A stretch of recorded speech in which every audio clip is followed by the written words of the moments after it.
So I've just passed the 100K mark. All right, I'm breaking the 50K mark. Only 50K left. 2.5 days to go till Santiago. Still got another 30 plus minutes to walk. Well, there she is.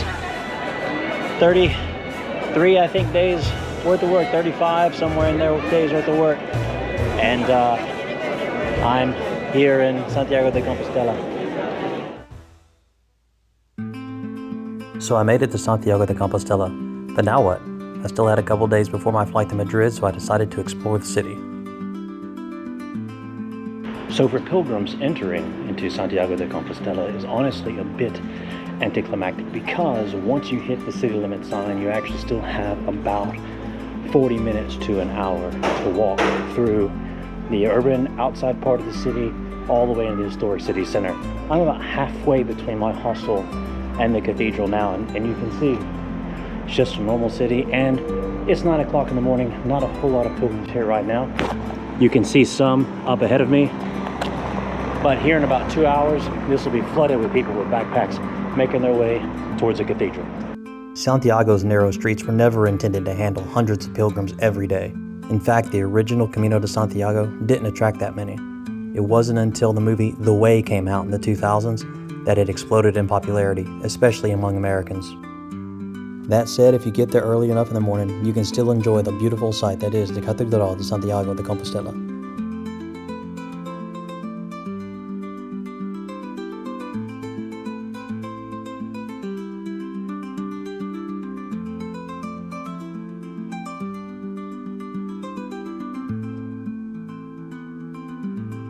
This is the Catedral de Santiago de Compostela, the final destination for anyone who is along the Camino de Santiago, whether you start in Prague, Cologne, Saint Jean, Catalonia, or anyone else in the world. This is where it ends, right here in this square, right in front of this cathedral.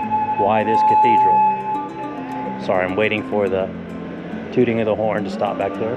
Now, why this cathedral? That's because according to historical and Catholic legend, this is the final resting place of St. James the Greater, one of the 12 apostles, who, after Jesus' death, came to the Iberian Peninsula to spread the message, to spread the Gospels. Now, he was, according to the record and legend, met with spectacular failure. He was not very successful. In fact, that is why Mary appeared to him in Zaragoza to encourage him to keep preaching rather than get discouraged due to his lack of success. Now,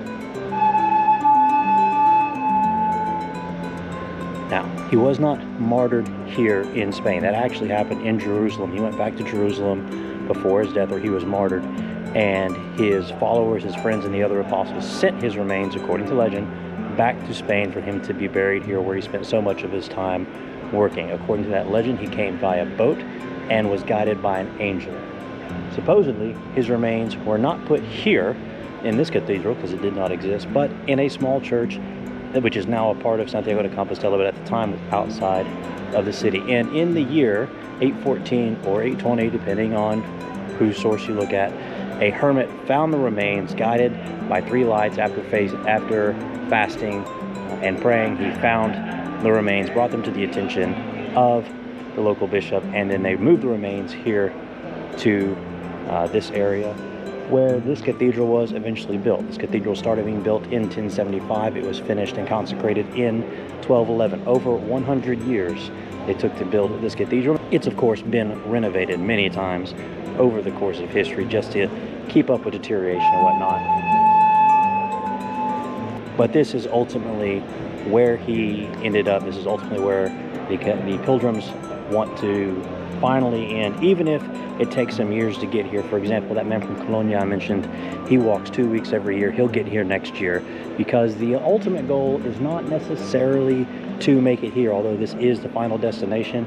It is the pilgrimage along the way. It is learning about yourself, learning about faith, learning about the culture, and meeting other people along the way to return home a better and more spiritual person. Unfortunately, Santiago de Compostela, as a result of the movie The Way with Martin Sheen, which had a good reason for it to be made, in that his son died along the Camino, after the Camino exploded in popularity, especially with American tourists, Santiago de Compostela has become a lot of a tourist town and tourist trap, as exemplified by that right there, the tooting of the horn It's going to go around and take tourists around the city, even though the pilgrims and the whole point of coming here is a spiritual realization here in front of and inside the Camino de Catedral de Santiago. Another problem with the tourism is that this cathedral is really crowded, especially for the noon pilgrims mass, and you can't go inside with your backpack. So a lot of pilgrims actually end up here so excited to go in and maybe see the resting spot of St. James's relics, and they can't because they've got their backpacks and there's no backpack storage here. I got here a couple days ago, so all I've got is my sling bag, which is not going to be a problem. So let's go check out the inside. The catch-22 of visiting Santiago de Compostela is if you show up too late in the day, you'll be saturated with pilgrims. But if you show up early in the morning, you'll be saturated with tour groups, just like these. Even though sling bags and purses are okay, you can't take your big backpack in, so when big groups of pilgrims like these show up, they often have to leave somebody outside to handle their bags while the rest of the group goes in, really taking away from the experience. I have to say, for having such a beautiful external facade, the cathedral's insides were very much a normal cathedral. Of course, that could easily be because the builders wanted to focus the attention on the image of St. James at the main altar, rather than the surrounding chapels. And in that endeavor, they definitely succeeded. Unlike several other cathedrals like in Pamplona and Burgos and Leon, the cathedral in Santiago de Compostela is free, which means as long as you're willing to wait in line, you can spend as much time as you want sitting and contemplating your faith. Now, if you want to see the remains of St. James, that's a different story. The long line that you wait in to get into the cathedral reforms underneath the altarpiece, as everyone tries to get a glimpse of the saint's remains. The line steadily shovels forward, which means you only get a few seconds with the saint. Still, that's more than anyone who hasn't undertaken the Camino has seen, and that's something.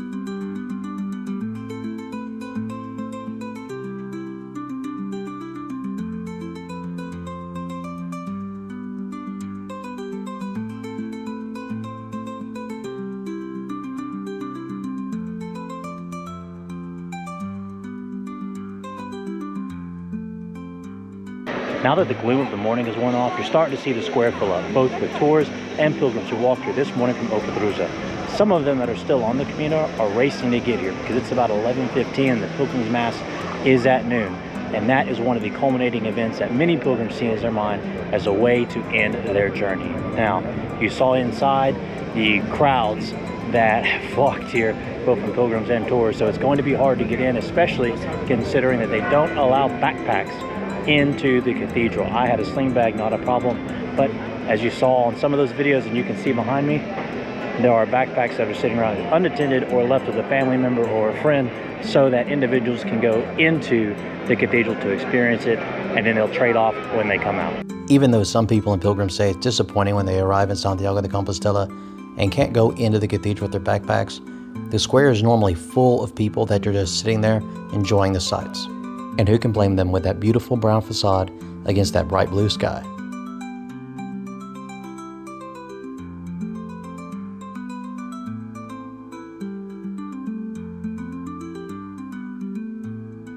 While the Cathedral of Santiago de Compostela is the ultimate destination on the Camino de Santiago, it is often and foremost not the final destination. That final destination is right here. This is the Pilgrim Office. It's where you get your final stamp saying that you made it. You get your certificate telling you that you made it to Santiago de Compostela, and if you walked, they give you a different certificate that shows you how many kilometers you walked and congratulating you on the journey. Now, ultimately for me, I had to walk from Leon because I got hurt in Zubiri. However, they still gave me the certificate from Leon, and ultimately it's just a piece of paper. No piece of paper or lack thereof can tell me that I didn't do this. I have the pictures, I have the videos and the experiences and the friends to tell you that I was here. And for many who walk the last 100 kilometers, that is the goal. But talking to people like Sylvia and BB and even the Mexican girl who was talking down to me on my very first climb of Roncesvalles, it's just a piece of paper. The experience is what matters. For people like me that have a few days in the city, it offers a lot more than just the central cathedral. It's full of churches and important historic sites, so I decided to go out and see a few. Like this one, the Iglesia de San Fruitoso. It may not have been built in the early second millennia like the nearby cathedral, but it's still several hundred years old and older than my country.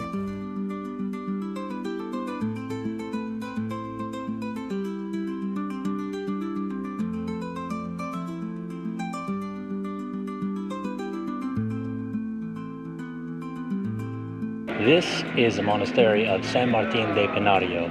It sits directly across from the Cathedral de Santiago de Compostela, as you can see right here. Now, originally, this was not the monastery. The original monastery where the monks settled here in Santiago was in a spot that is now occupied by the church. They lost control of that sometime in the Middle Ages.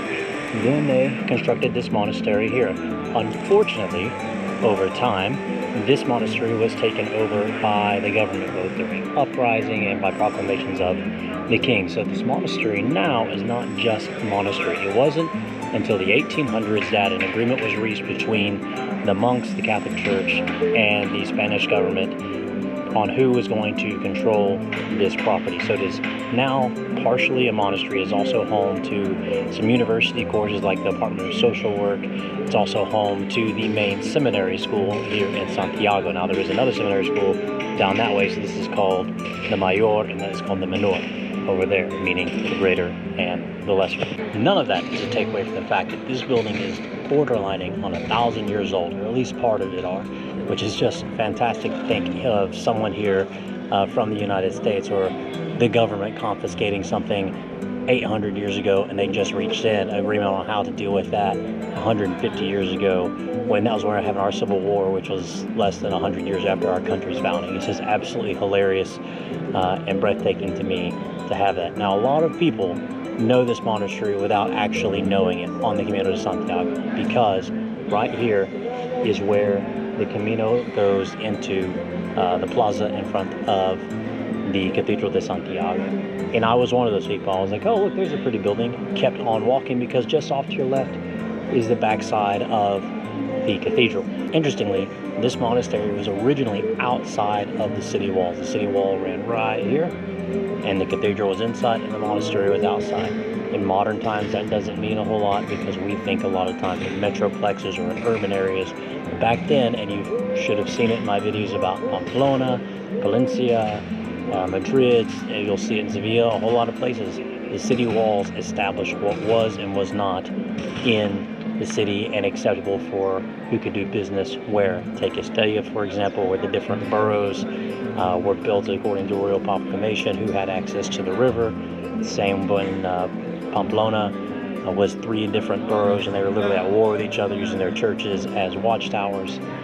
So while it seems kind of semantic nowadays, that was a really important distinction back when this building and that building were on opposite sides of the walls. Unfortunately for me, it's not open right now, so I can't go in and explore. The only open part is a driveway back on the back side that actually leads to a hotel, so I just get to enjoy it from the outside. So this is the Torta de Santiago, which is a traditional Spanish dessert. I've had it every time I come to Spain. Now, what's unique here in Galicia and in Santiago, they'll tell you, oh, everywhere else, that's not a real Torta de Santiago.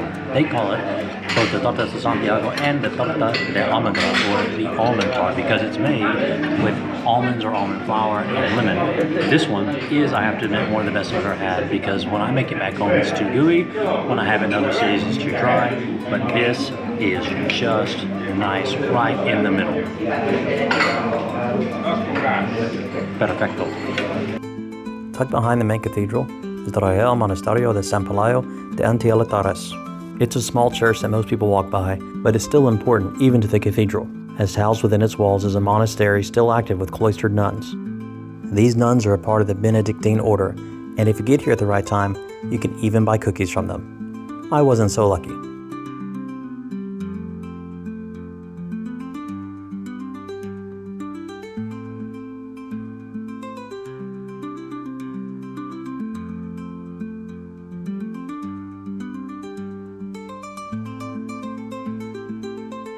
It's important to note that while the Cathedral de Santiago de Compostela is obviously the grandest, biggest, most important here in Santiago, it is a cathedral after all, which means it's the seat of a diocese or archdiocese, in this case an archdiocese. It's not the only one. There are several churches like this one, St. Nicholas de Bari. There's one to San Francisco de Assisi, and there's several others along the walk in. Most pilgrims just blow past. They don't stop.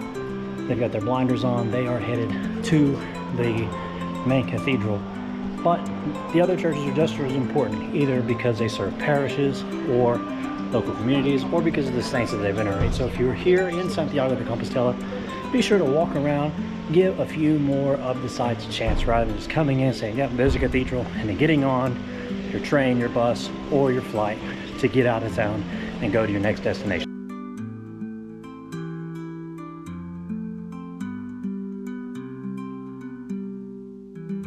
And with my Argentina empanadas in hand, that concludes my very short tour of some of the big sites near the Catedral de Santiago de Compostela. I've got stuff I have to go to and take care of before catching a flight tomorrow, so hope you enjoyed this video. Hope you enjoyed the Camino de Santiago. If you did, please like this video, hit the subscribe button, and ring the notification bell so you don't miss a single thing coming to you from the adventure across the world. And stay tuned for the video where I talk about my reflections on the Camino de Santiago and what's coming next for the Wayfarer Expedition. See you guys on the road.